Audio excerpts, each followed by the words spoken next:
And Chair Constantine, the recording has started. We can begin whenever you're ready.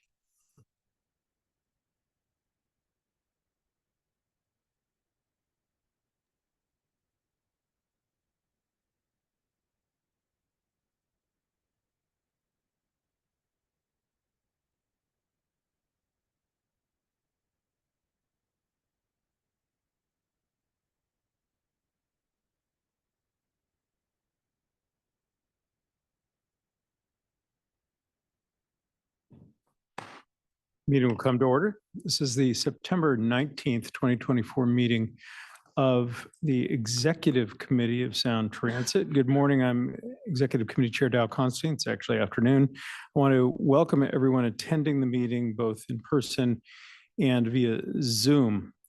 For board members joining via Zoom, please state your name prior to making any comments or asking any questions so the public and your fellow committee members will know who it is who is speaking. Our board administrator, Katie Flores, would you please call the roll?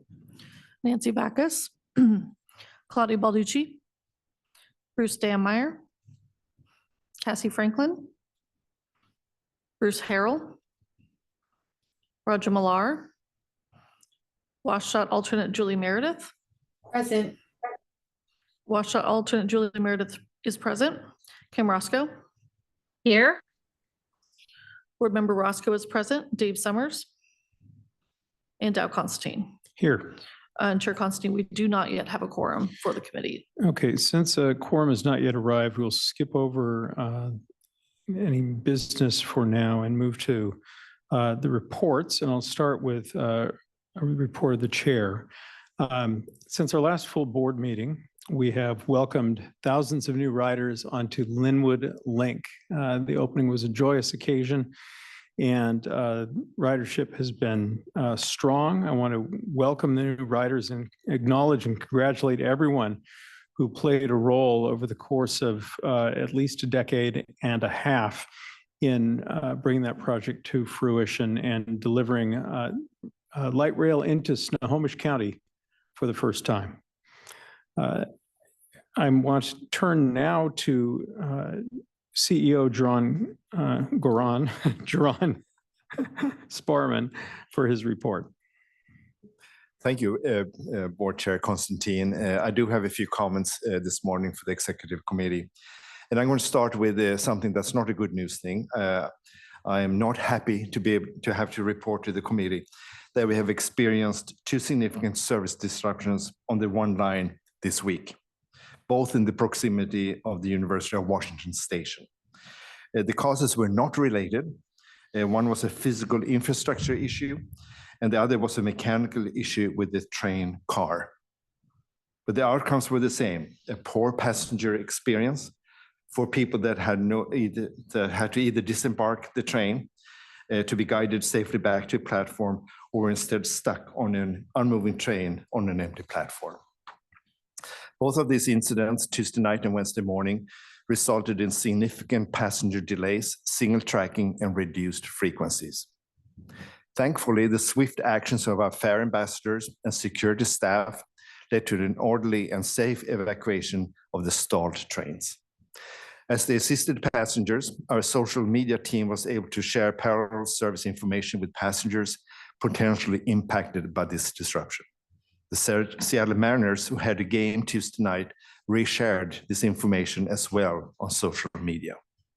I have asked the team to begin working on a coordinated response and information sharing framework with our partners at Community Transit, as we are now on the third week of service change that has created many new link riders, as the board chair commented on, as to connect via a community transit route at one of the 4 new Line 1 stations.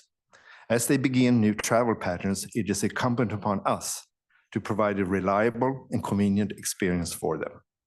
2 disruptions of this scale are troubling, to say the very least, and addressing these link reliability challenges is a top priority for me and for the Sound Transit Agency. Please know that I will be reporting back very soon to the board in greater depth as we analyze the root cause of these issues, which will be a joint effort between ourselves and our operating partners at King County Metro Rail. So much more to come on this as we go forward. This is a very significant issue. With that, I'm going to do a couple of broad comments to something you'll hear lots more about here very shortly, which is the West Seattle Link Extension Project, FEIS, and the cost pressures we're facing on that project. What I want to just comment on is the fact that as the board created the technical advisory group a few years ago, which led to a series of recommendations for improving the agency operations. I just want to comment that those recommendations is something that we're working hard on implementing right now. It is apparent that some reforms to the ways in which the agency has been approaching governance and project development strategies were needed. And I think that TAG recommendations have been very welcomed by the agency. We are in the midst of implementing many of these strategies, and I am pleased to report that they're already producing positive results, some of which you will hear about later from Deputy CEO Terry Mestes. This is a new way of doing business for the agency, and reforms on this scale often take time to bear fruit.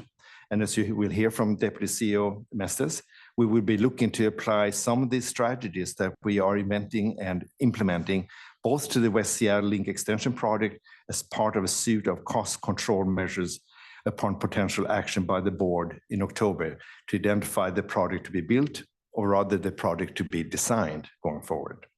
We will also be applying these new strategies, into other projects in the broader ST3 program, of which the West Seattle project is the foremost in the pipeline of that array of projects. And I'll just finish with a quick quote from the TAG co-chair, Grace Kruntgen, who basically said, time equals money, and just keep going, because this is not going to get any easier as you go forward. You will hear lots more about the details of that challenge from Deputy CEO Terry Mestes. And with that, I'll pass the word back to the board chair, Konstantin. Thank you. Thank you. We now move to public comment. The executive committee welcomes public comment as an important part of the public process. Comments are received and considered by this committee in its deliberations. Katie, what types of comment have we received today? The committee has received written public comment, as well as 4 people signed up for in-person public comment and 3 people providing virtual public comment. Could you give us a summary of the written comment? The committee received comments from Jan Roberts, Marilyn Kennel, Martin Westerman, Diana Popich, and an unnamed commenter calling on the board to cancel the West Seattle Link extension, citing recently published costs and the impacts of the project. And from Johannes Hein and an unnamed commenter asking the board to select a no-build option for the West Seattle Link Extension's Avalon Station, noting the cost savings and reduced community impact that could result. And board members will have received copies of those writings, complete copies of those writings as well. We now turn to verbal public comment. I want to review our ground rules. Each commenter will have 2 minutes. Speakers should comment on the action they identified in the sign-up sheet and stay within the allotted time. Speakers should not use the forum for campaigning purposes or to engage in speech or conduct that disrupts, disturbs, or otherwise impedes the orderly conduct of the meeting, including derogatory remarks, profanity, or personal attacks. This is the only warning speakers will receive. If the rules are not followed, I will ask that the microphone be turned off, and I appreciate your adherence to these rules. We'll now take comments from people who are here in the Ruth Fisher boardroom who've signed up to testify in the order in which they signed up. Katie, will you please proceed? Yes, the first 3 commenters can come up to the presenters table. They are Keith Edwards, followed by Beth Borgard Zagrodnik. I apologize if I mispronounced that, and John Niles.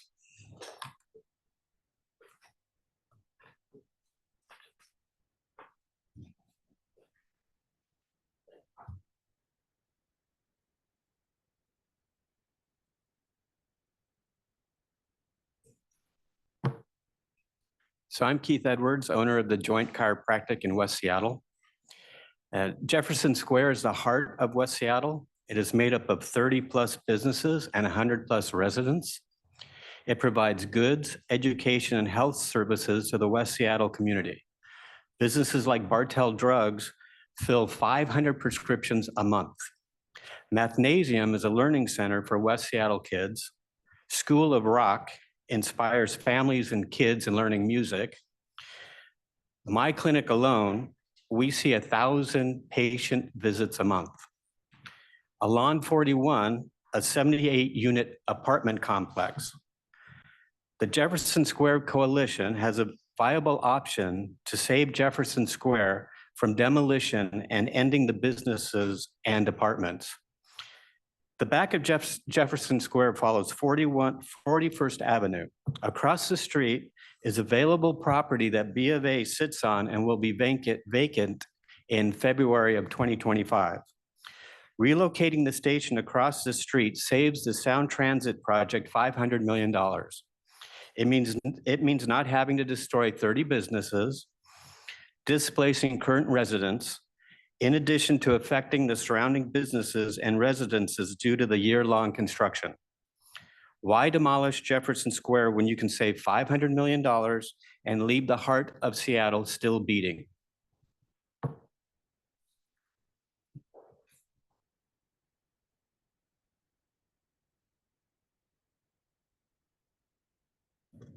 Hello, I'm Beth Boomgard-Zagrodnik.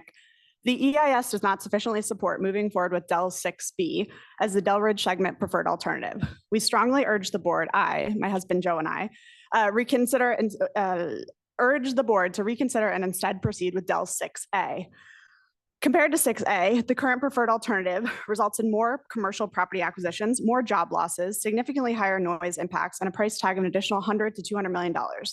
6B also ignores the impacts on the project on 12 single-family homes at the intersection of 32nd Avenue Southwest and Andover, 2 of which I own. These homes are excluded from residential displacement counts, but will be severely impacted with the train built mere feet away, closer than any track in the system from the front of a single-family home, and the destruction of the whole, not just the character of our neighborhood, with construction and operation, visual, aesthetic, noise, vibration, and traffic impacts for all properties. Should the board make the arbitrary and capricious decision of continuing with the current preferred alternative, we would ask that Sound Transit consider acquiring some or all of these 12 homes, which I project would cost the agency a mere $10 million in real property acquisition costs. Why do this? The parcels equate to 85,000 square feet of land within a 5-minute walk shed of the Avalon station, with amazing views of the Cascades to the west and views of downtown to the north. Should Sound Transit acquire some or all of these parcels, the land could be used for construction staging or immediately, instead of almost 20 years after the fact, as was the case in the Rainier Valley, be transferred to transit-oriented affordable housing developers to redevelop the parcels immediately, increasing the availability of affordable housing in the immediate walkshed of the Avalon station in line with construction timelines. This means Sound Transit would directly help increase the number of affordable housing units within the project vicinity. Moreover, should Mayor Harrell be bolder with the One Seattle plan regarding zoning in the neighborhood, there's opportunity for tremendous transit-oriented, dense development in the combined parcel. There's no reason that single-family homes should be in the 5-minute walk shed of the station. And it's on the board's opportunity to do better here. And we'd happily welcome you to the neighborhood so you can see with your own eyes the opportunities for the parcel.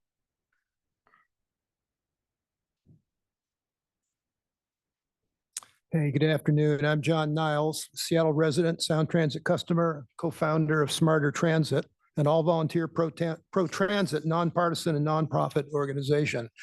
Hey, congratulations for opening Linwood. We hope it continues to see good ridership numbers. Unfortunately, the current plans for ST3 extending light rail to West Seattle, Ballard, Issaquah, Tacoma, and Everett is the most expensive way to attract the smallest number of new riders. Now, thanks to the mandatory environmental process applied to the first of the planned ST3 segments, we are just now seeing the sustainability prospects for the West Seattle extension. And it's really bad news. West Seattle performance forecasts so far revealed are screaming out non-sustainable metrics across all the 3 E's of sustainability: environment, economics, equity. For environment, the GHG measured in metric tons of carbon exceeds the expected carbon reduction from new transit ridership and less driving in the vicinity of new light rail stations. I've looked up the formulas, I've done the math myself. Raising existing housing and businesses, cutting down trees, building trackway, bridges, tunnels, and stations with concrete generates carbon in massive amounts that will not be recovered for decades. If electric motors prevail in trucks, buses, and cars in the 2040s, the carbon recovery won't ever pencil out. On economics, The original S3 design did not generate a benefit to cost ratio above 1, and with the jump in projected cost rising from under 2 billion in 2016 up to 7 billion, plus the ridership projections not much above the rapid ride buses already serving, the ridership to cost ratio is abysmal. Instead, Sound Transit could contract with King County Metro for an electric bus service from Seattle CBD to all the neighborhoods of the West Seattle Peninsula down to Burien. And on equity, the same point of money and geographic coverage applies. Spend far fewer billions to serve all the neighborhoods with all the disadvantaged demographic categories of folks living in the West Seattle Peninsula and avoid construction, disruption, and destruction affecting thousands of people living there now. Thanks very much for the environmental reviews to date. They're screaming, do not build the multi-billion-dollar mega project light rail short line into West Seattle. Thank you. The next person signed up for in-person public comment is Luz Barefoot.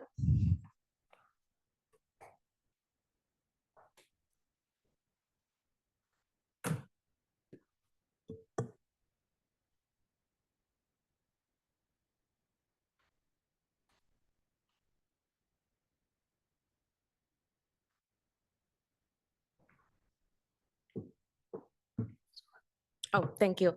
My name is Lucy Barefoot, and I am a resident of the West Seattle area, specifically the Avalon, Delridge section.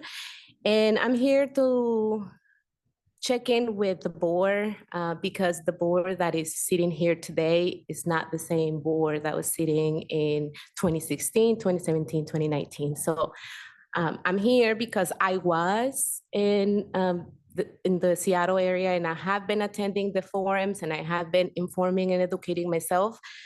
So I voted for ST3. It passed with a 54%, simple majority, I would say.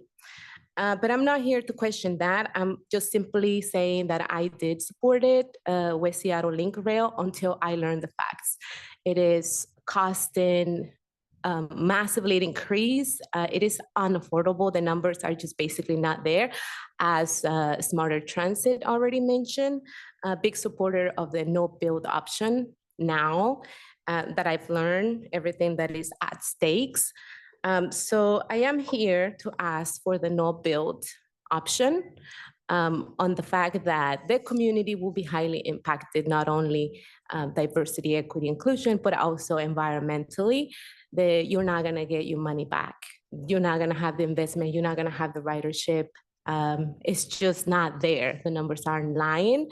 So again, I wanna just request, not only as a person who's gonna be highly impacted directly, but also as a taxpayer. We didn't give you a blank check. Please don't overspend, reduce cost. And if West Seattle is not an option, please, the no build is an option. So highly encouraged to take a look at everything the community has been saying for years and not just this session. Thank you.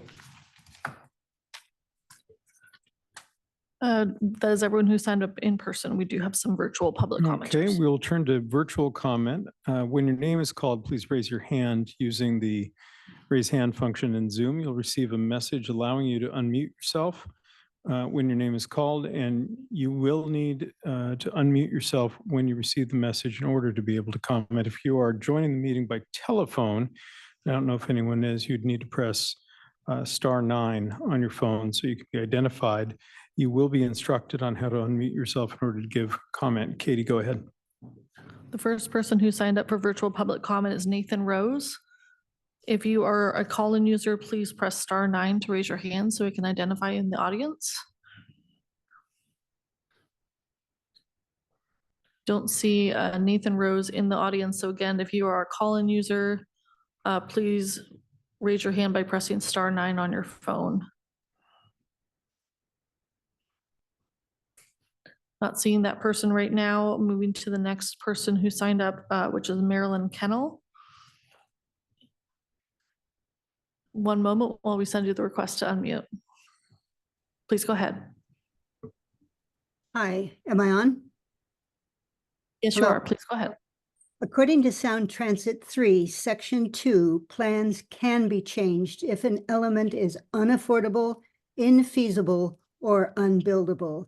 And West Seattle Light Rail is all three. Sound Transit's West Seattle final EIS shows that the new West Seattle Light Rail construction costs are 28 to 48% over budget. A new public vote is not required according to Section 2. When the DEIS came out in 2022, that was 2.5 years ago. Since that time, we have repeatedly asked for a town hall. We would like to talk with you, not just have a talk at us propaganda session. We have real questions. This is going to impact our community profoundly. Please come to us. I've asked at this forum, I've asked maybe 5 different times. I'm on the record. Now we were dumped 1,000 pages to go through in 30 days. You've had 2.5 years. We need a voice. We need a conversation. Just please come and talk with us before this whole thing comes down. You're tremendously over budget for the $5 billion, and it'll be more than $5 billion. You can buy 5,000 brand new electric buses and serve the whole community, serve the peninsula, serve King County. Please think about it. And thanks for your time. I'm sorry, it's been a very, very rough 3 years for so many of us in limbo. It is a really cruel and despicable way of doing business. If this is such a great project, come and sell it to us. Come and talk to us about it. You know, maybe it's great. Thank you. The next person who signed up to speak virtually is Kim Schwarzkopf. Please accept the notice to unmute your microphone.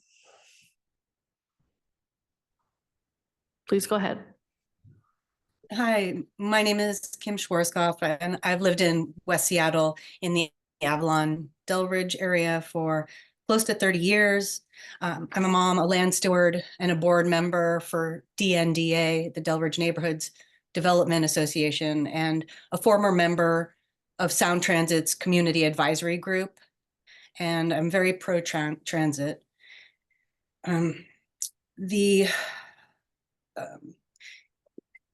We do not need this West Seattle link extension. We already have rapid ride transit that takes us to downtown quickly in one seat.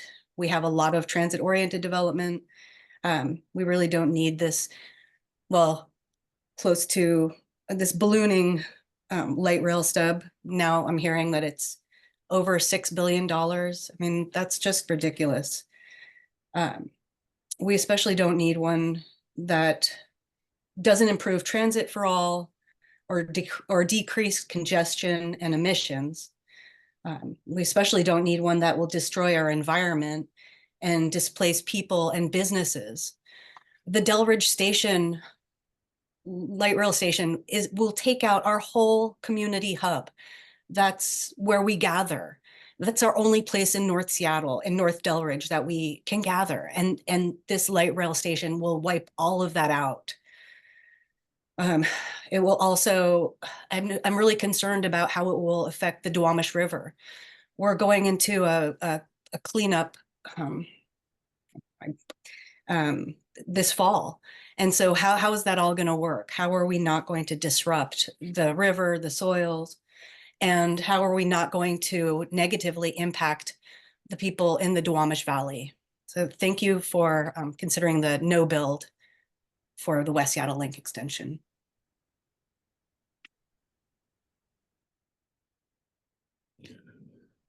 Finally, calling one more time for Nathan Rose. If you are a call-in user, please press *3 to raise your, or sorry, *9 to raise your hand. Not seeing any call-in users with their hands raised. That is everyone who signed up for virtual public comment today. Thank you. That the public hearing is closed, and we'll turn to business items. There are 2 items on today's agenda, one for committee final action, one for recommendation to the full board. The first item is the minutes of the June 6th meeting. Do we have a quorum now? We do have a quorum. Okay. Yes, we do. The chair would entertain a motion to approve the minutes of June 6th. Move approval of the minutes, Balducci. Okay, This is is second? Roscoe. I'll second. moved and seconded. Are there any additions or corrections that members would like to make to the minutes of June 6th? Hearing none, all those in favor say aye. Aye. Aye. Aye. Those opposed say no. The minutes are approved as presented. We turn now to motion 2024-55. As I shared with board members earlier, today we're discussing a motion to extend interim CEO Sparman's employment contract with updated terms. Interim CEO Sparman has agreed to extend his contract through May 15th of 2025. This will provide the organization stability as he works to reform the agency and business continuity as we begin the process of selecting and onboarding Sound Transit's next CEO. To advance our work toward finding the next CEO, I've asked that a CEO selection team, including the Snohomish and Pierce County executives, as well as the chair of the System Expansion Committee, help with a procurement process to retain a consultant who will assist in this effort to be completed by the end of the month. That is to say that selecting the consultant will be completed by the end of the month. There will be opportunities for board members to participate in the process to identify the next CEO through the development of CEO selection criteria, including marketing materials, participation in candidate interviews, CEO selection, and onboarding. If there are questions about the employment contract or the next steps for the CEO search, Julie Honeywell, our Chief People and Culture Officer, is here and can answer those questions. Julie, where are you? There you are. Do folks have questions for Julie? So this item again is extending CEO Sparman's contract through May 15th, 2025. Hearing no questions, I'd entertain a motion to approve motion 2024-55. Move approval, Balducci. Okay. Is there a second? This is Roscoe. I'll second. It's been moved and seconded. Discussion. All right, all those in favor, please indicate by saying, go ahead. Mr. Chair, Dameyer. Yes. Thank you. This is a significant move, a significant leadership position. But I have been very pleased with the efforts of the CEO, the amount of reforms and the things that we have seen in the last year under his leadership, I think have exceeded anything I have seen in my time on this board. So while this is a very significant move and a very significant leadership position, I am strongly in favor of it and really appreciate Geron's leadership. Thank you, Mr. Chair. Well, thank you. And rest assured, Board Member Dameyer, I did try to get him to stay for 5 years, but he was only willing to agree to 5 months. So there's some nonsense about retirement. Is there any further discussion? Further evidence of his good judgment. Yes, exactly. All those in favor, please indicate by saying aye. Aye. Aye. Aye. Those opposed say no. The motion is approved. And would you like to say a few words? I would just extend my appreciation to the board. I'm actually excited to continue the work that we have underway, and I feel very happy about the progress that's being made. I want to give a lot of credit to the board, though. You created the tag. The tag led to the recommendations, which me and the new leadership team totally endorse. So it's a work that's in progress, and I'm looking forward to spending 4 more months and making sure we land it in a good place for the new permanent CEO to take over. But I do appreciate the board's support in the very hard work that we have underway right now. So thank you all. Thank you. And we look forward to working with you through the fall, winter, and into the spring. We now turn to reports of the committee to the committee. And the first is a presentation of the Sustainability Annual Progress Report. Our Sustainability Manager is Jamie Brinkley. And Jamie, if you could come up, we're ready to receive that report.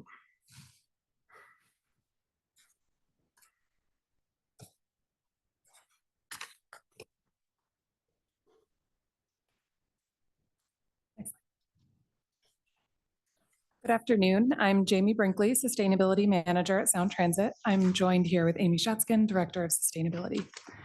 I will be presenting our sustainability progress report this year. I'm here to provide an update on Sound Transit's nationally recognized sustainability program. This presentation provides highlights from our annual sustainability progress report, progress on our sustainability plan, our ongoing accomplishments, and our areas for improvement. Our annual report records progress on the previous year's sustainability targets and analyzes the agency's environmental and operational efficiency via key performance indicators. Next slide.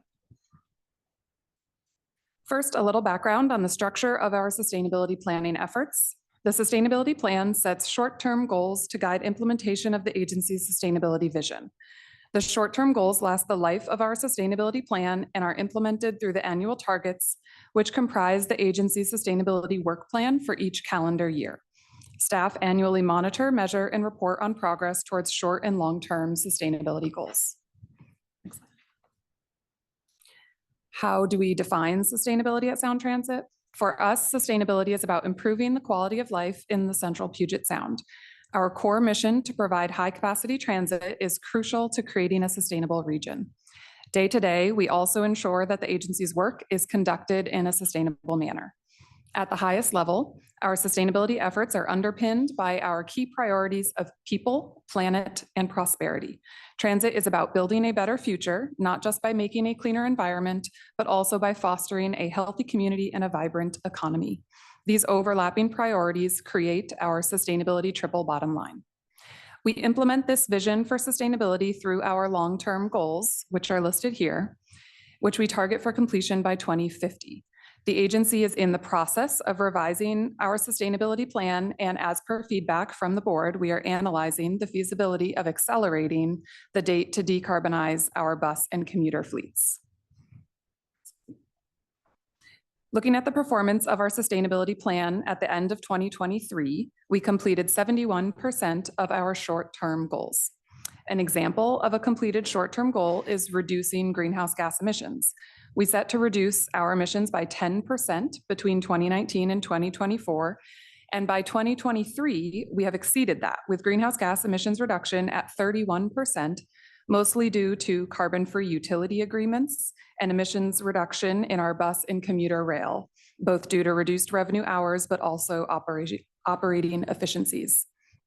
We anticipate completing the majority of our short-term goals by the end of 2024. We completed 86% of our 2023 annual sustainability targets. An example of a completed target includes purchasing our first battery electric truck for the non-revenue vehicle fleet. For each short-term goal, we track progress annually through key performance indicators. Looking at the performance of some of our key short-term goals in the people priority, the agency has made great strides building staff awareness about equity through extensive agency trainings. The agency also works hard to meet and exceed its workforce diversity goals, and this year greatly exceeded goals for how many people of color are on our job sites.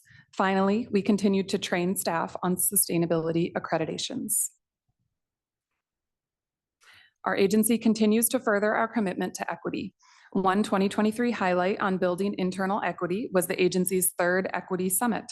All staff were encouraged to attend this summit, themed "It Starts With Us." Sessions were led by agency, local, and nationally recognized speakers.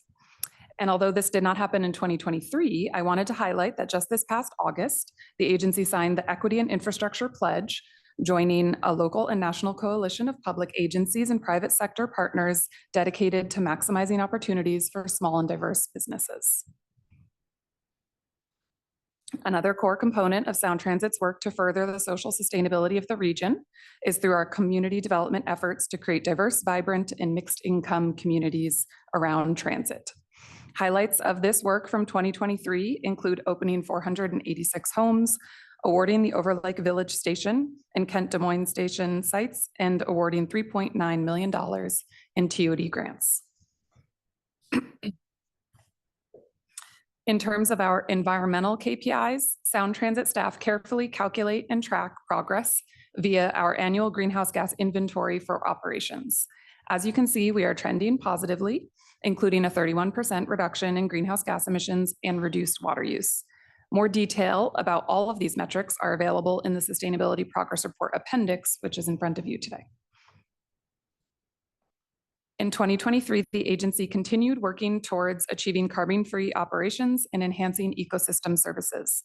The agency's goals are to achieve carbon-free facilities by 2030 and carbon-free fleets by 2050. Notably, in 2023, Sound Transit began using renewable diesel in the Pierce Transit portion of our ST Express fleet. Renewable diesel has significant reductions in life cycle greenhouse gas emissions and sulfur oxide emissions. Additionally, the agency saw a 16% reduction in water use compared to 2018 baseline levels after implementing water reduction technologies such as high efficiency nozzles, smart controllers, and drought tolerant plants at 7 different sites. The agency continues to demonstrate significant environmental benefits from transit. In 2023, the agency's services continued to offset more emissions than it produced from operations. Transit riders using our services enabled Sound Transit to avoid nearly 5 times the emissions produced from agency operations. This is a result of providing carbon-free light rail while continuing to increase ridership, especially on Link, which is our cleanest mode of transportation. These savings are equivalent to avoiding the burning of 21 million gallons of gasoline. Moving on to our final priority, our work to support community economic prosperity was reflected in building agency capacity to conduct climate change vulnerability assessments for capital projects and integrating findings into the project's basis of design. The agency also continued to exceed goals for office waste diversion and maintain our diversion rates at our maintenance facilities. Our green procurement program has shown strong growth in the dollar value of agency procurements that include green methods. In terms of increasing efficiency standards, the agency, sorry, this is the wrong slide.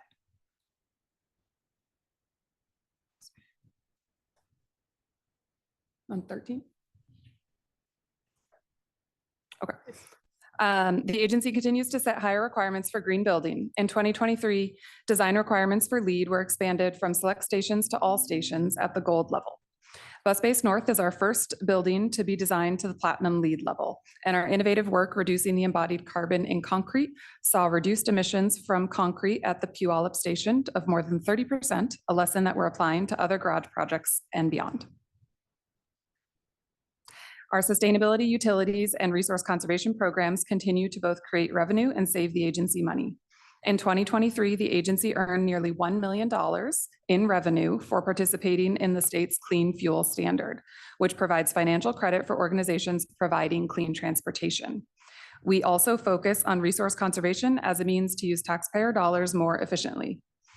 A sample of the agency's largest resource conservation projects saved nearly $1 million in 2023, and cumulatively over $8.5 million over the project's lifetimes.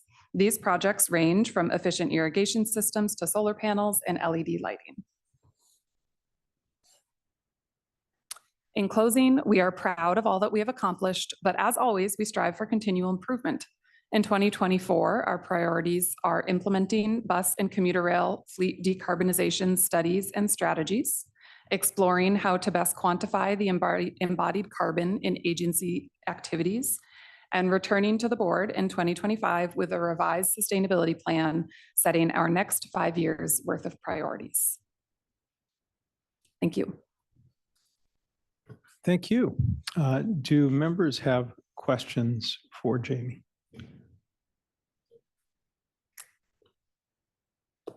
Good report, and thank you very much.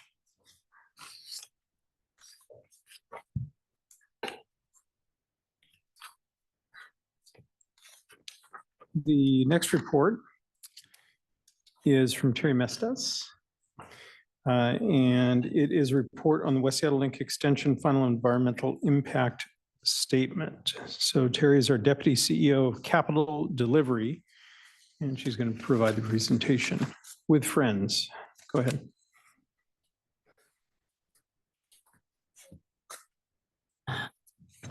Thank you and good afternoon, Chair Constantine and board members. Terry Mestas, Deputy CEO over our capital program. I'm going to be presenting today together with Jason Hampton, who has been leading the planning and environmental efforts over the last 5 years. Go to the next slide, please. So today we're going to cover some background on the project, our final EIS alternatives and results, the cost evolution that's occurred over the course of the planning process, and the actions that we've been taking and will take in the future.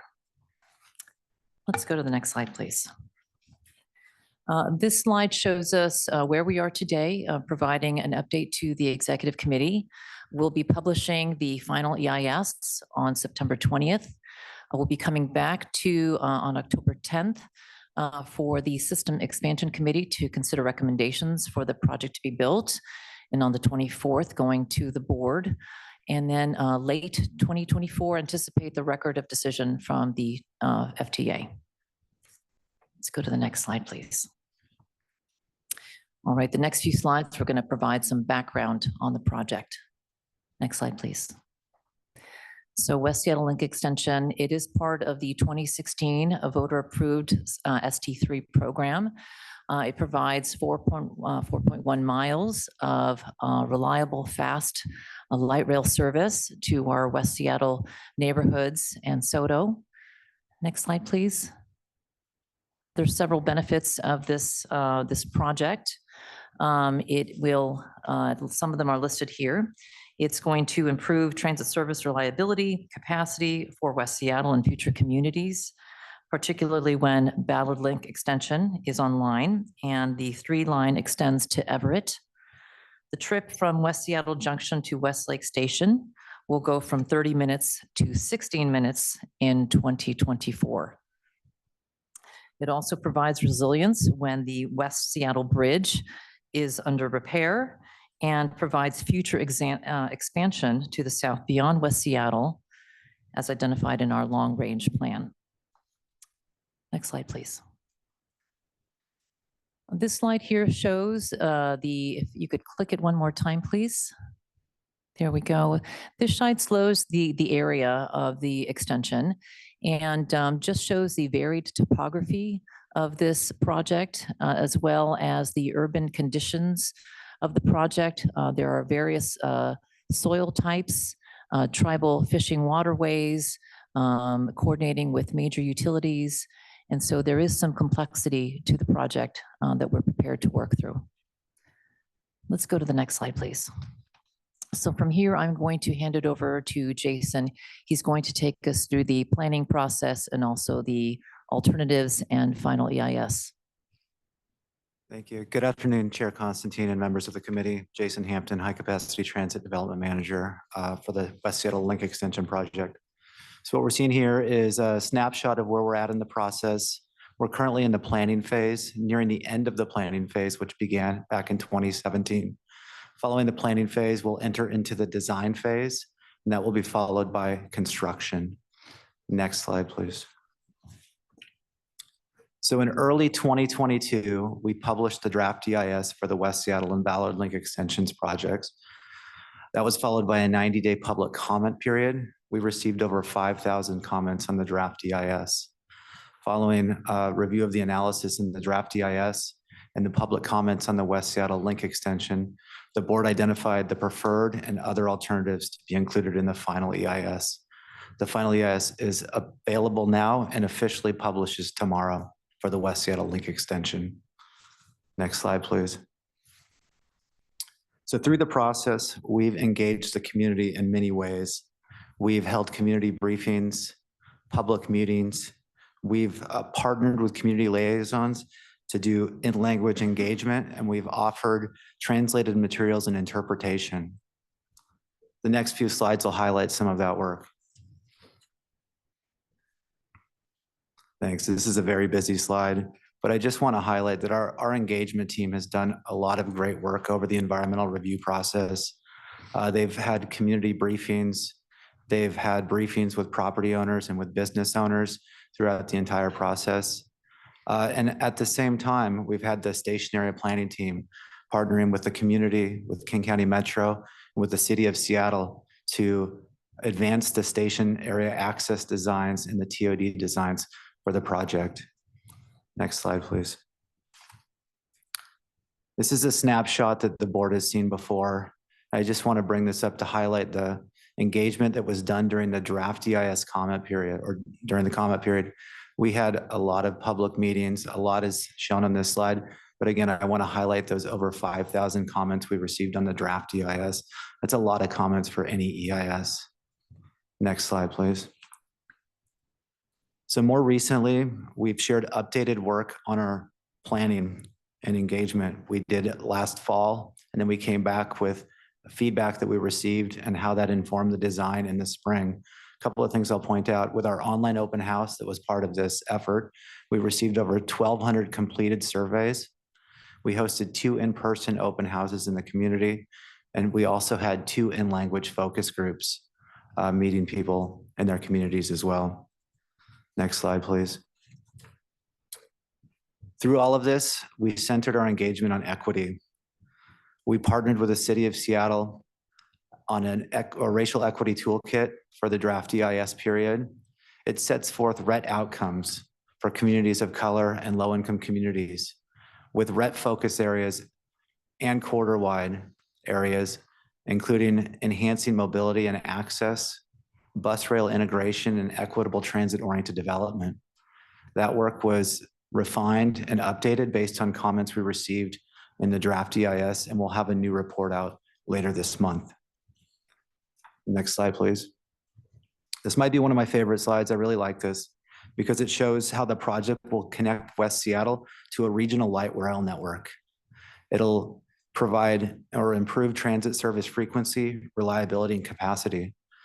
So the map on the left in the center of the screen there, that shows where people can travel on transit from Delridge today using the existing transit network within 15, 30, 45, and 60-minute intervals. With the West Seattle Link Extension project and the other ST3 projects, in the future, the map on the right shows how far people will be able to travel, really increasing their access to opportunities, jobs, education, and other services. Next slide, please. Here again, we show the system today, and I just want to emphasize here, this is Westwood Village, so it's not an area with a station, but we're enhancing mobility and access with bus rail connections. So today, people traveling from Westwood Village have the ability to travel in the location shown on the left within an hour. And similar to the last slide, with this system, connecting with the light rail network at Delridge or other stations, they'll be able to travel much further, increasing their access to opportunity. And this is really important because this is one of our racial equity focused communities, a community with a higher proportion of low-income residents and people of color. Next slide, please. So in addition to that, the West Seattle Link Extension will provide opportunity for agency-led equitable transit-oriented development. West Seattle alone has the opportunity to add 1,000 or more homes around our stations, agency-led TOD. This is in addition to the 3,500 plus homes around our stations in the existing system that are either open now or constructed now or within construction that you heard about at the last meeting.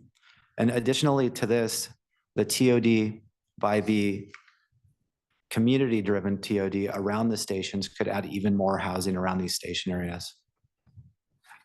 Next slide, please. So I also want to give a little bit of an overview of the FEIS alternatives and some high-level key differentiators and results and items that you'll find in the final EIS. Next slide, please. So we study a lot in the final EIS. I'm not going to go through all of these topics on here, but we look at transportation systems. We look at, sorry, can we go on? Oh, thank you. The natural environment, and we look at the built environment. And we look at all of these categories through the final operating condition, but also during construction. And furthermore, we look at all of these through the environmental justice lens for each of the topics in here. Next slide, please. So this map shows all of the alternatives that are included in the final EIS for the West Seattle Link Extension. We have a broad range of alternatives. This map uses a pink color to show the preferred alternative and blue to show the other alternatives in the EIS. I'll describe these in a little bit more detail as we cover the segments and the future slides. Next slide, please. We're going to go north to south and take a trip to West Seattle, starting in SODO. These alternatives are the 4 alternatives for the SODO segment and the final EIS. We have a range of alternatives which would each include a new station at SODO. The top right shows the preferred alternative, which would include a new station directly west of the existing SODO station. It would provide elevators and escalators and stairs for people to go up to a second level and safely and conveniently transfer between train lines, between the 1 line and the future 3 line. It would also include a new grade separated overpass of Lander Street, where there's currently conflicts between cars and freight trucks and people crossing at Lander. We would have grade separated crossings for the trains to go under that overpass. Next slide, please. So there's a lot here, and we've organized this for each of the segments on the West Seattle Link extension. So I'm first going to give you a little orientation. At the top, we have the names of all of the alternatives. In this case, the at-grade Lander access station, which is the preferred alternative at the top left, the at-grade alternative, the at-grade South Station option, and the mixed profile. On the left, we use some key items to differentiate between the alternatives. Again, it's not a comprehensive list that we showed on the earlier slide, just some key areas. And at the bottom right, we show a performance key with a lighter shading showing lower performance in this category and the darker shading showing a higher performance. I'm just going to hit on a couple of these things as we go through the slides. So in these, with the at-grade Lander access station, the preferred alternative in the at-grade, we're seeing a comparative estimate, which is on the lower end of the SODO alternatives, whereas the SODO at-grade South Station and mixed profile are slightly higher. We see a similar number of business displacements with the at-grade Lander and the mixed profile slightly lower, and varying transportation effects with 3 of the alternatives requiring a permanent closure of the SODO busway and 1 with a very long-term closure. I also want to call attention to the other consideration items at the bottom, and we'll see these in the other slides. 2 of the alternatives, the at-grade Lander access station preferred, and the at-grade would avoid the USPS relocation, and the alternatives on the far right, the 2 alternatives on the far right, would require a relocation of that USPS facility. Next slide, please. Thank you. So here we have the Duwamish segment. The Duwamish segment has 3 alternatives. Each would be primarily on an elevated guideway as they continue south from Forest Street to the west over SR 99, the Duwamish Waterway and Harbor Island, before curving to the south into Delridge.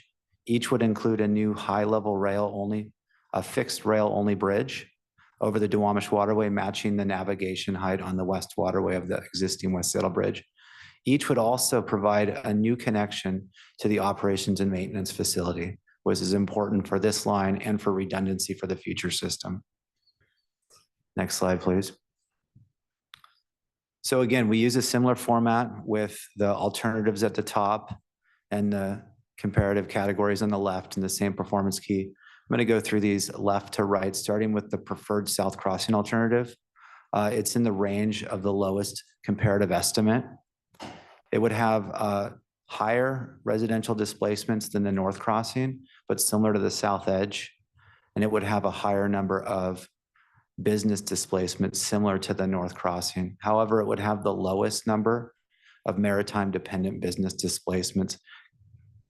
It would also have no in-water piers. And when we had the draft EIS, we had different bridge types that were included. We've had some design refinement since the draft EIS on the preferred alternative, and that's led to a design that has shifted the piers out of the water in response to comments we received on the draft EIS.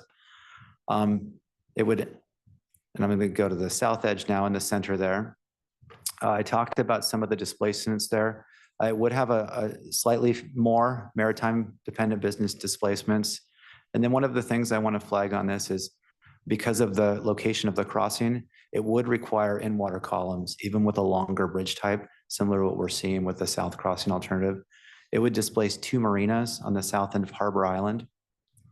And then with the North Crossing, we would see the highest number of maritime dependent business displacements no residential displacements due to its crossing over the industrial area north of the West Seattle Bridge.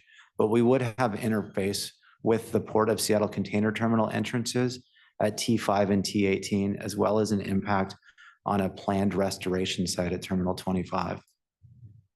Next slide, please. So in the EIS, we have two segments in West Seattle. We have one that's a Delridge segment and one is a West Seattle Junction segment. Here we show both together because they're really linked by the different profile options in West Seattle Junction segment. And that means that some of these stations in West Seattle are below grade, some are retained cut, and some are elevated. When we have those different heights or profiles of stations, it really changes the alignment or the height of the alignment in the Delridge segment. So we like to look at these together. Next slide, please. So here we have a lot of combinations, and I actually have to use 2 slides here to fit them all on, but I'm just gonna kind of give a quick overview of why we're showing these ones on this slide and what we'll show on the next slide.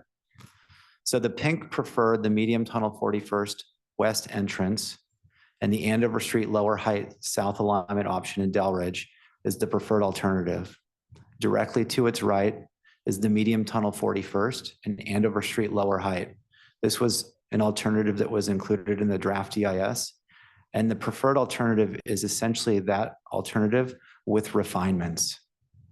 The elevated 41st, 42nd, and Dakota Street Station alternative is the closest alternative to the ST3 voter approved or the representative alignment, which included elevated light rail all the way to the junction.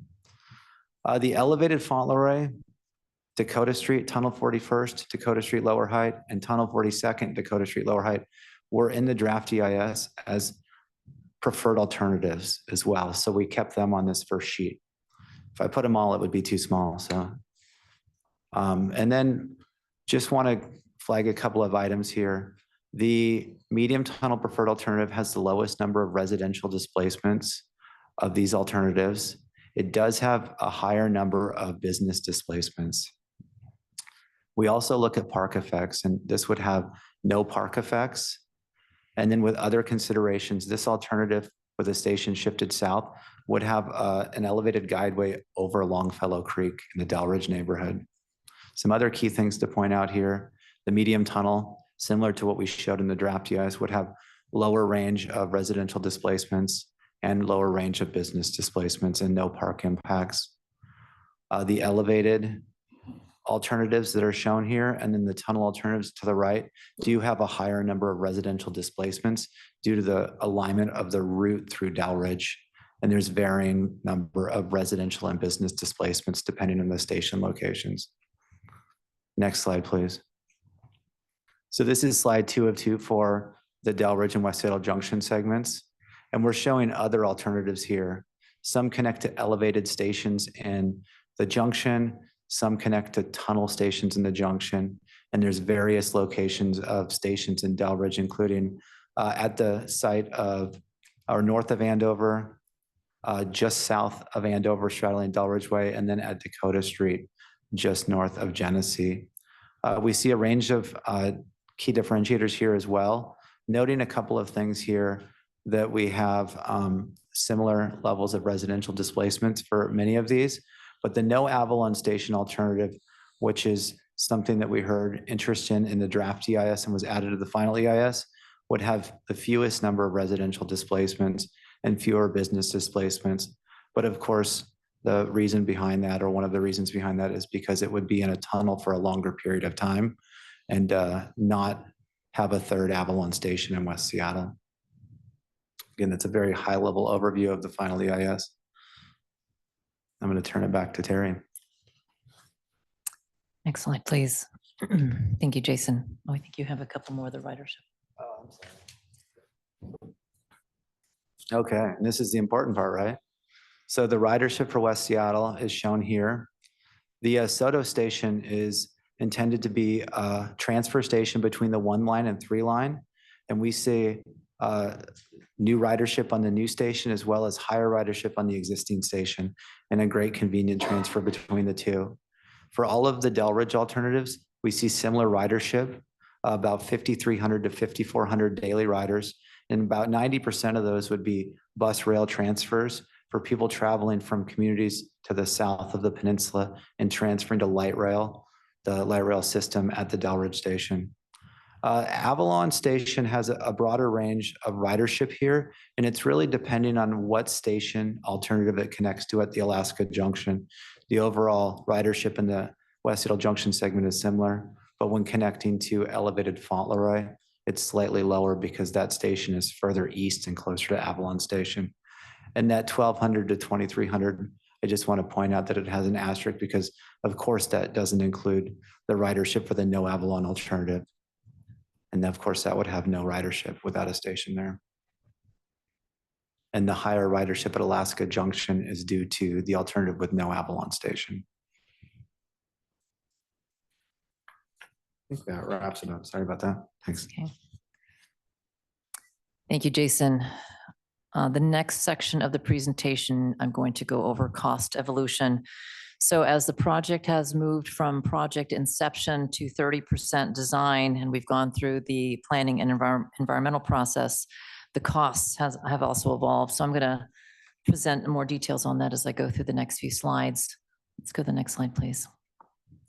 So this is a summary slide of the cost evolution.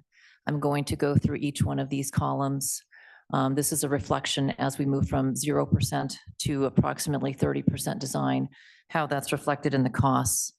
So going to the first column with the heading of 2023 finance plan, the cost number shown there, $4 billion, is based on the 2022 draft EIS number, budget number escalated. So the year of dollars of the $4 billion is in 2023 dollars.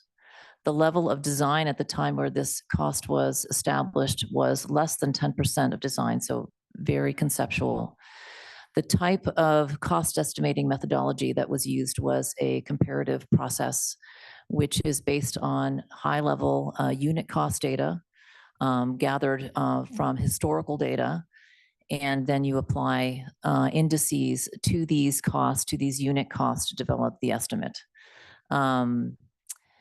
So at this time, the inflation indexes that we used did not fully reflect all of the global issues that were happening, such as the pandemic, the war in Ukraine, and other factors. Moving to the next column to the right, the 2024 final EIS is showing a $5.1 to $5.6 billion cost.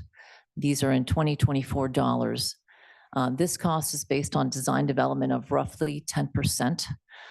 In March of 2023, the design documents were taken and were used to develop this cost.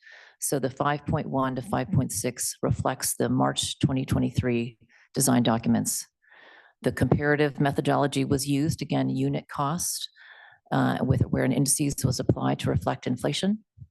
It does reflect design progression. Some of those design progressions and refinements were referenced by Jason. I'm going to talk a little bit more about that in the next few slides, as well as updated right-of-way cost information. Moving over to the last column on the right, the 2024 preliminary engineering estimate is showing a cost of $6.7 to $7.1 billion. That's in 2024 dollars. It's based on roughly a 30% level of design. And we used a bottoms-up methodology to create that estimate. That means it's very detailed. We're taking specific quantities off design documents. We're looking at specific design conditions, site conditions, and we're also looking at constraints and also market conditions. Let's go to the next slide, please. Looking at all of the different elements of work that take place during both planning and design, you can see a long list of items under the green bar for planning and environmental. I'll note that for the alternatives, that those were developed up to about 10% design. The preferred alternative was developed up to 30% design. During this process, we also developed a long list of value engineering opportunities. We've also developed some programmatic opportunities that we're looking to apply across the entire SD3 portfolio. I'll be talking a little bit more about that. But during the planning and environmental process, comparative estimates have been used. As we move into the design process, we're using the bottoms-up methodology, and a lot of essential work happens during this phase. All of those VE engineering, value engineering opportunities that we've identified are applied during the design process. Those global programmatic opportunities are also applied. We're bringing on contractors early so we can leverage their expertise, looking at constructability, efficiency of delivery, of the types of materials that we should be using, and doing things like a quantitative risk assessment.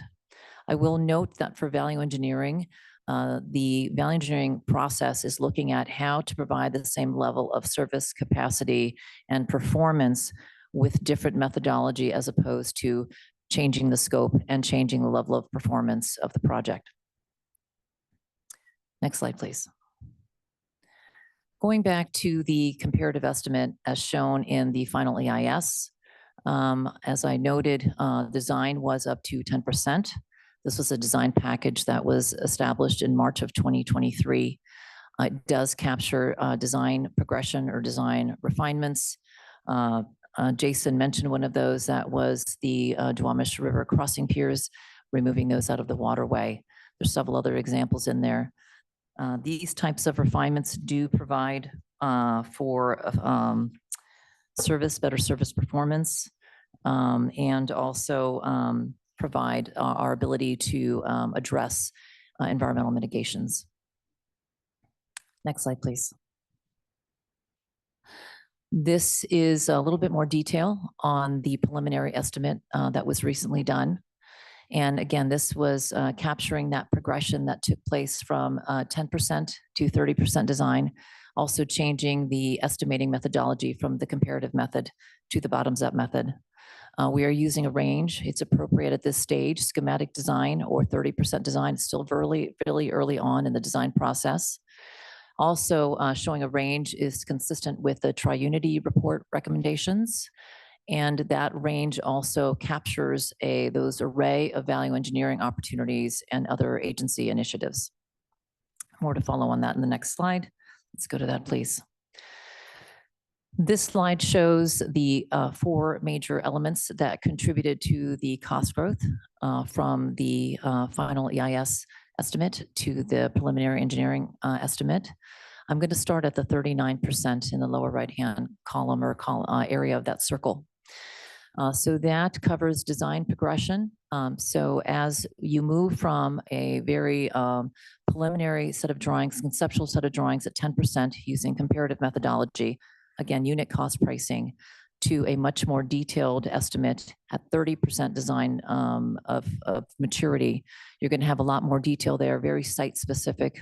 You could have more specifics on material use, quantities, structures, all of the major components. And so that attributes to that growth. It also takes into account market conditions. There is a high demand for materials and labor. That's going to be reflected there. Also, the pandemic impacts. When we did the previous comparative estimates, those indices did not address those pandemic impacts. And so we're seeing those rising costs in materials and labor in that 39% growth area. Moving clockwise, we're going to go to the 26%. That addresses the additional time that was needed to get through the planning and environmental process. There was approximately 2 years of additional time that was needed to get through that process. So that 26% addresses that additional time. Moving up to the 13%, this is higher indirects, professional services. So this is architects, engineers, our construction management firms, and our program management firms. Those costs have been rising. We are looking actively at new contracts on how we're going to be able to better align those costs to the projects and also better fit into what the Sound Transit staff are doing so that we can resolve those higher indirect costs. And then moving over to the right there, the 22%. So that's market conditions. That is that there's a very high demand on contractors in the region. There's a lot of work going on in the region. A lot of owners are vying for the same contractors, and limited competition will mean that you get higher pricing in bids. Let's go to the next slide, please. So this is a quick snapshot on the national economic outlook in regards to construction. This is provided by the Associated General Contractors Organization just recently in August of 2024.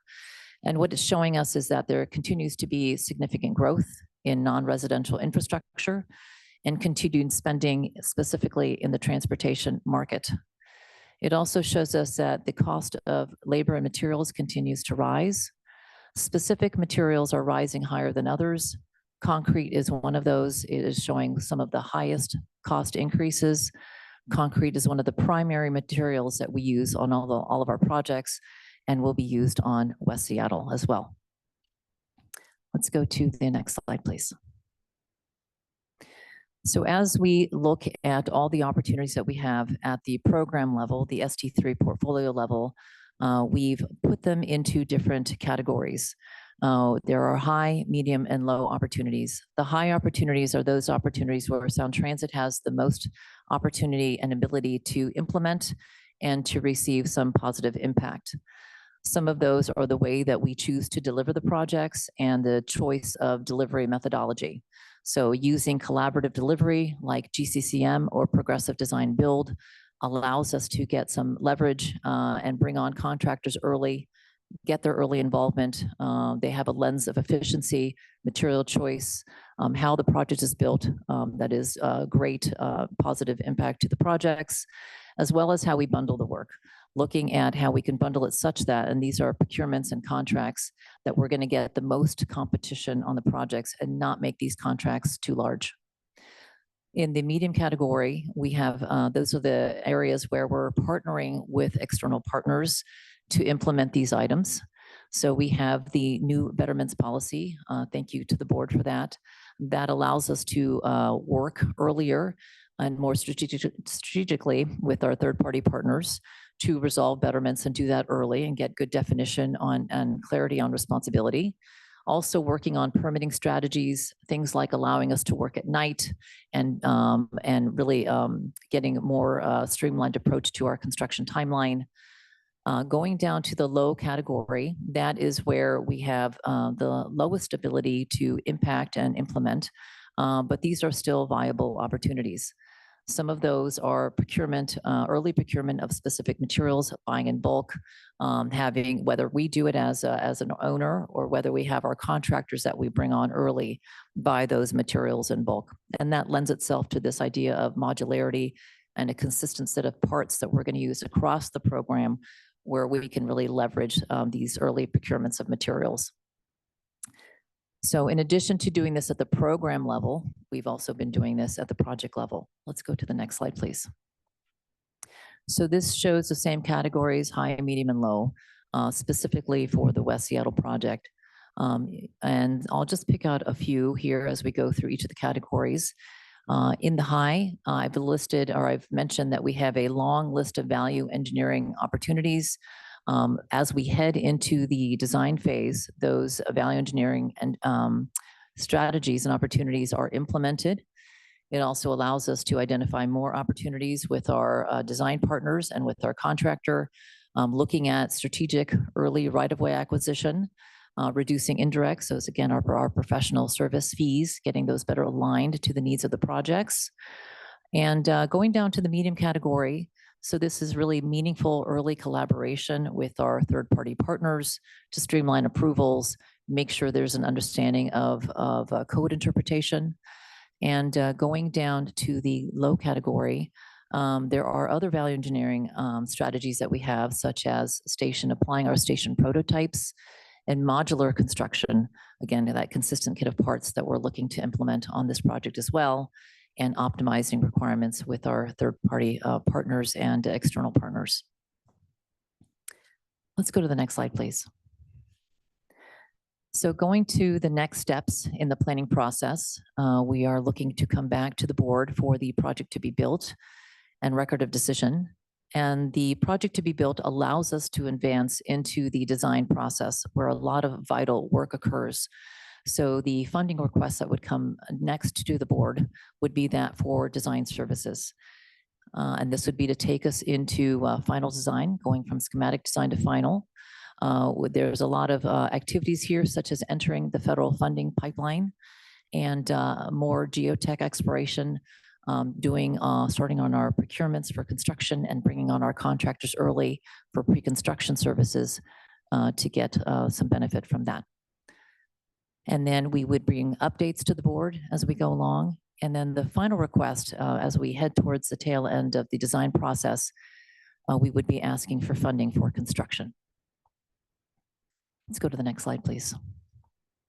So more on next steps. Next slide, please.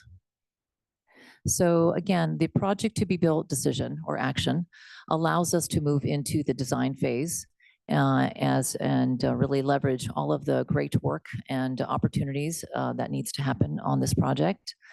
At this time, we do not see that this will negatively impact the agency's ability to advance other projects in the expansion program. And we'd be returning to the board as the design progresses with updates baseline to the project and ask for authority for construction dollars to move into that next phase. Let's go to the next slide, please. Upcoming in regards to the EIS final publication, we'll have 3 drop-in sessions in September and also in October. More information is found on that on our website. Next slide, please. And just to recap on the next steps, I'll just go to the pink highlighted lines.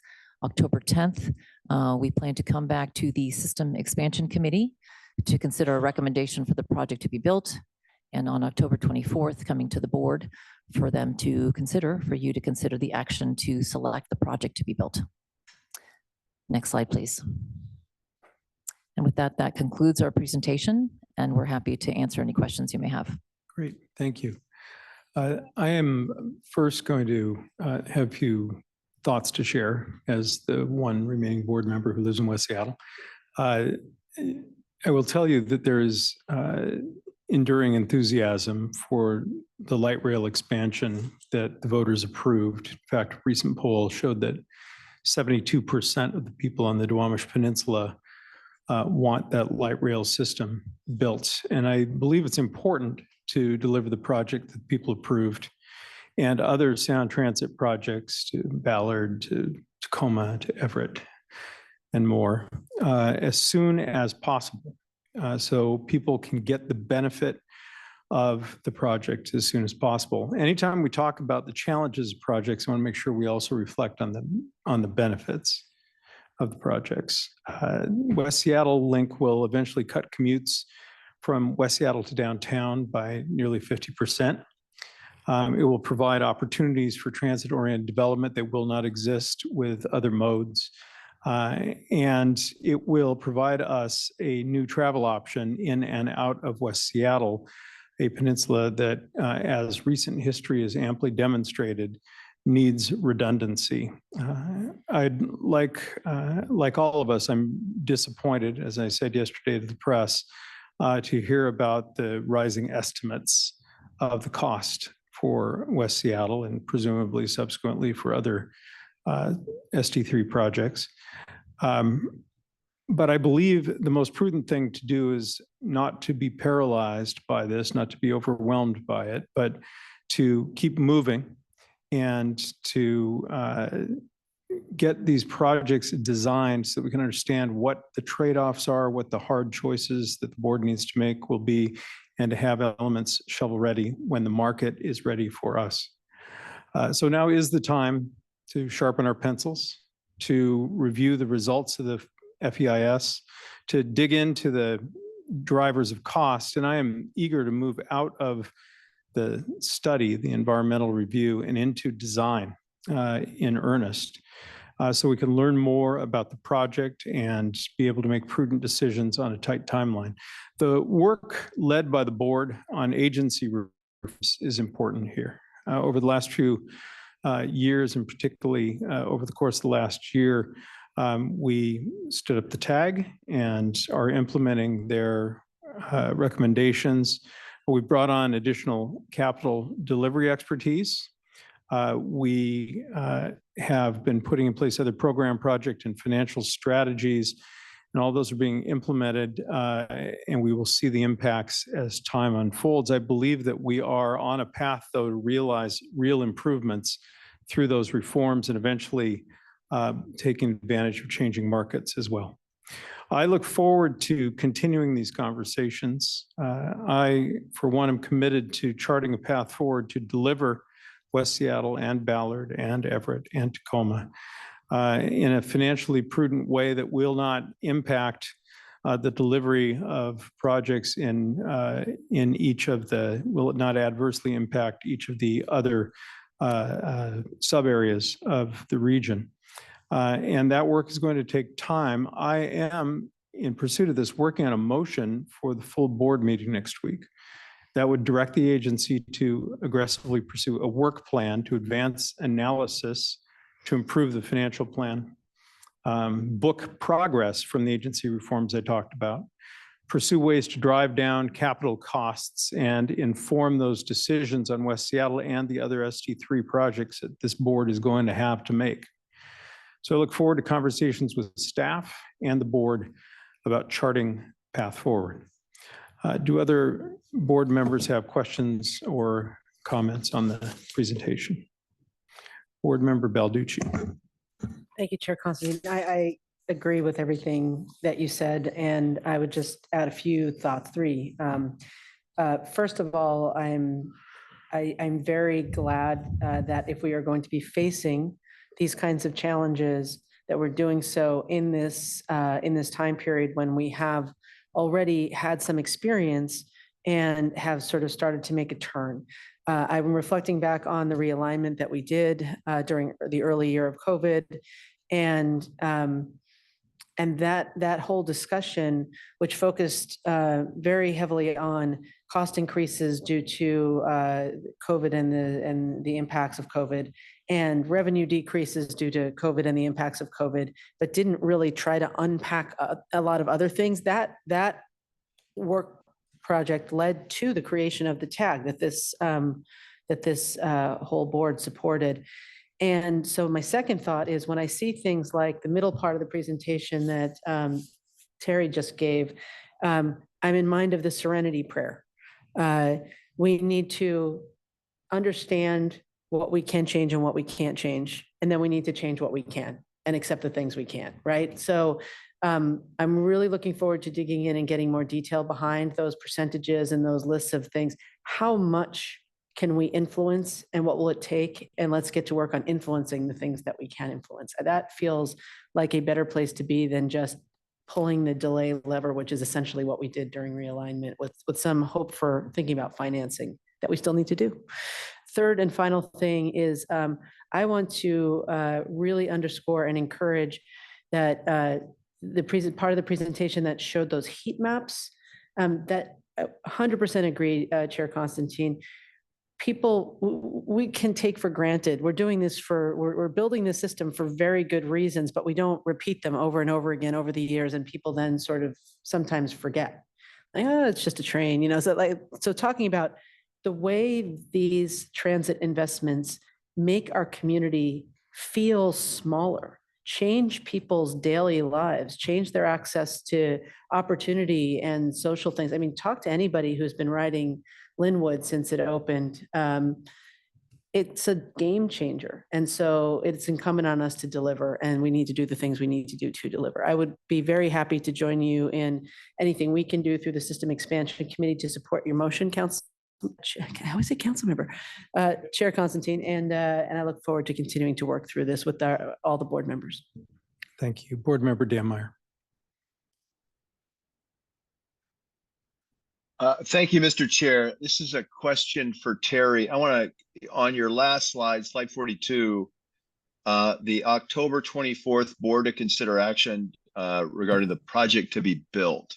That's going to authorize us to go to design, or will that authorize, is that the last, is that the go build it, no matter what the price? Thank you for that, Board Member Dammeier.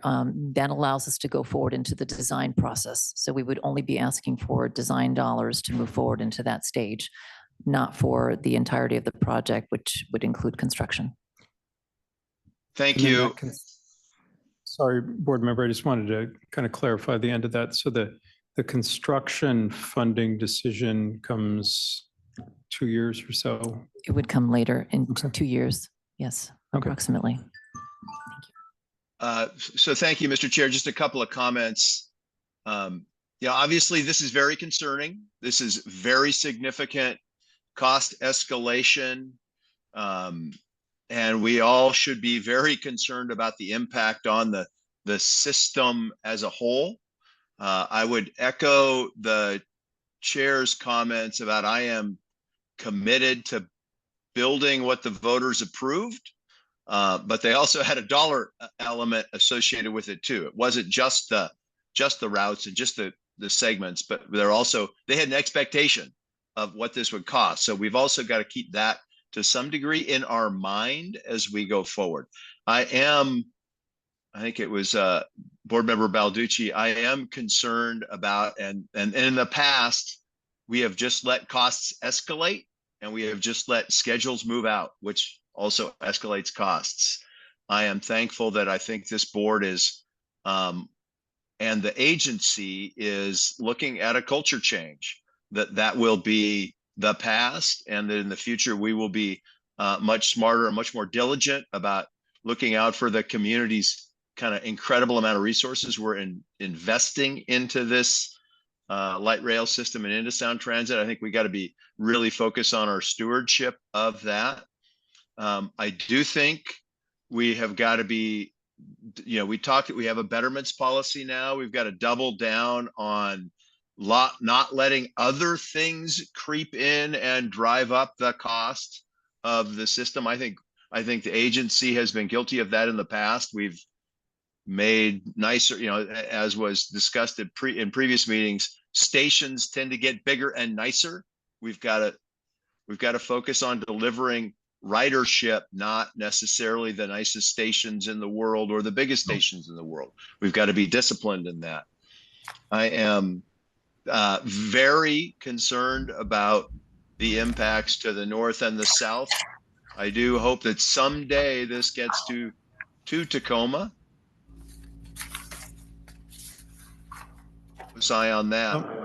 But the thing that gives me probably the most hope are the programmatic reforms that Terry talked about at the end of the presentation that we are looking at now for the first time. And I'm very excited because it's been a long time coming, looking at how we might do things significantly differently that could give kind of future riders and taxpayer, future funders, people who are paying the bill for this, kind of greater certainty and get this thing done in a way that makes sense. And I do believe those kind of programmatic reforms she's proposing are key for both kind of cost stability and schedule predictability and stability. So I'm glad that as we look at this move, I do support moving forward to design. I do think there may be some very difficult decisions ahead of us, but I do think those programmatic reforms are going to be key for the system to be delivered as we move forward. Thank you, Mr. Chair. Thank you, board member. Board member Harrell. Thank you. I want to apologize in advance for my acoustics. I'm at one of our parks in a room here, so if it's not clearly, I apologize. I want to first thank CEO Messes for an outstanding report.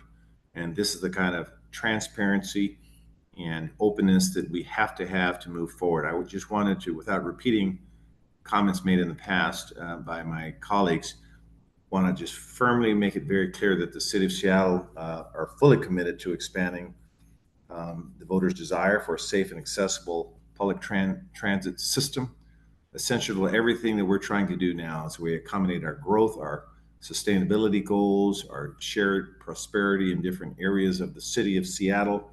And it will get to Tacoma, my colleagues, and it will get north as well.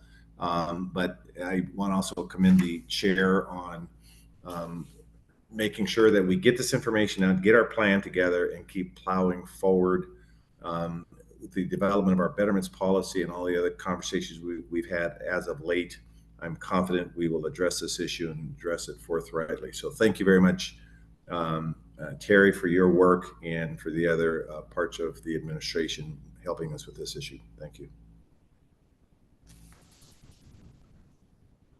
Are there further questions or comments from board members? Just give it a moment. All right, well, Terry, I'm imagining this is not the last we'll hear of this. So your next appearance before Sound Transit Committee or board, I guess would be the board meeting next week, is that right? Or the System Expansion Committee meeting coming up? Thank you, Chair. We'll be back next week at the full board. Okay. Look forward to it. Thank you. Thank you. There is, I am told, no need for an executive session today, unless that's changed. Is there any other business to come before the board? Excuse me, for the committee.